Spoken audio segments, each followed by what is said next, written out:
बाद मुख्यमंत्री योगी आदित्यनाथ की आज सीएम योगी ने लखनऊ में यूपी के विकास का बड़ा रोड मैप सामने रखा। गति शक्ति योजना के तहत उन्होंने राज्य में कनेक्टिविटी का महाजाल बिछाने का प्लान सामने रखा। सीएम योगी ने कहा कि गति शक्ति योजना के जरिए बड़े प्रोजेक्ट की नियमित मॉनिटरिंग हो रही है, जिससे तय समय पर हर परियोजना जमीन पर उतर सके। मुख्यमंत्री ने स्पीड और पावर पर जोर देते हुए कहा कि राष्ट्र की प्रगति हमारी सरकार का संकल्प है और इसके लिए कोई कोशिश बाकी नहीं छोड़ी जा रही। पीएम मोदी का ये सबसे महत्वाकांक्षी प्रोजेक्ट है, जिसके तहत देश भर में 100 लाख करोड़ के खर्च से बुनियादी सुविधाओं को काफी मजबूत किया जाना है। इसका मकसद बड़े पैमाने पर रोजगार पैदा करना है।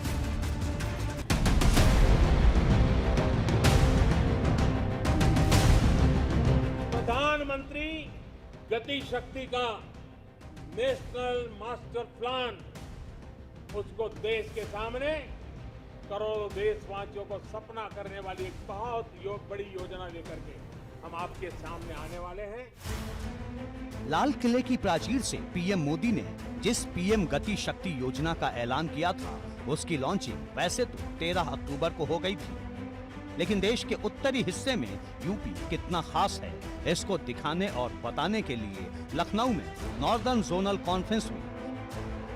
सीएम योगी के साथ साथ यूपी के औद्योगिक विकास मंत्री सतीश महाना इस कार्यक्रम में शामिल हुए और यूपी के विकास का रोड मैप सामने रखा। देश के यशस्वी प्रधानमंत्री श्री नरेंद्र मोदी जी ने देश के अंदर इंफ्रास्ट्रक्चर डेवलपमेंट से जुड़े हुए प्रोजेक्ट को एक नई गति देने के लिए गति शक्ति, पीएम गति शक्ति को लॉन्च किया था और आज पीएम गति शक्ति national master plan for multi modal connectivity के इस अभियान के साथ देश के अंदर अलग अलग जोन में उसको एक गति देने के लिए आगे बढ़ाया जा रहा है। यूपी में 2 महीने बाद चुनाव और राज्य से लेकर केंद्र सरकार तक विकास के एजेंडे को हर पल सामने रखना चाहती है। पीएम गति शक्ति योजना की जोनल बैठक लखनऊ में होना भी इसी का एक हिस्सा है। दरअसल पीएम गति शक्ति योजना रेल, सड़क समेत 18 मंत्रालयों को जोड़ने वाला डिजिटल प्लेटफॉर्म है। सभी विभाग एक दूसरे के काम पर नजर रख सकते हैं।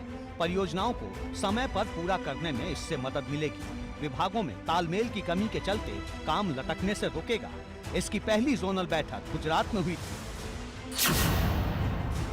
दूसरी बैठक लखनऊ में हुई। लखनऊ में 8 राज्यों के डेलीगेट शामिल हुए। केंद्रीय संचार और रेल मंत्री अश्विनी वैष्णव भी इससे वर्चुअली जुड़े। गति और शक्ति एक दूसरे के प्रतीक है।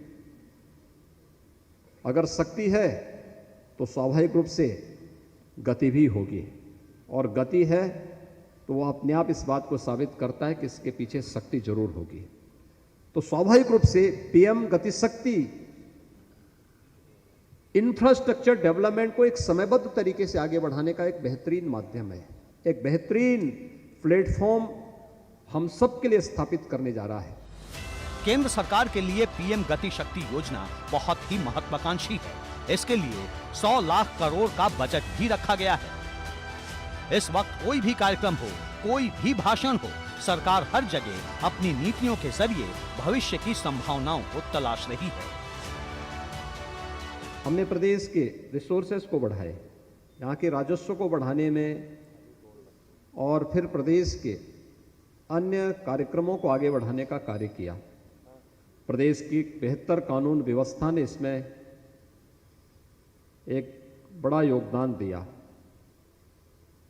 विगत 4.5 पौने 5 वर्ष के अंदर उत्तर प्रदेश में एक भी दंगा न होना, उत्तर प्रदेश के अंदर चल रही तमाम उस प्रकार की विसंगतियों को, जो उत्तर प्रदेश के विकास में और उत्तर प्रदेश में निवेश में सबसे बड़ी बाधा थी, उसे एक समयबद्ध तरीके से हम लोगों ने प्रदेश से दूर करते हुए निवेश के लिए निवेश मित्र पोर्टल गठित किया।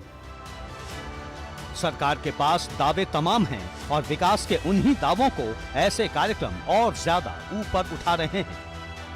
अब गति शक्ति योजना के सहारे 2022 में भाजपा की गति यूपी में कितनी बढ़ती है, इस पर सबकी निगाहें हैं। एबीपी गंगा के लिए लखनऊ से अनुभव शुक्ला की रिपोर्ट। और अब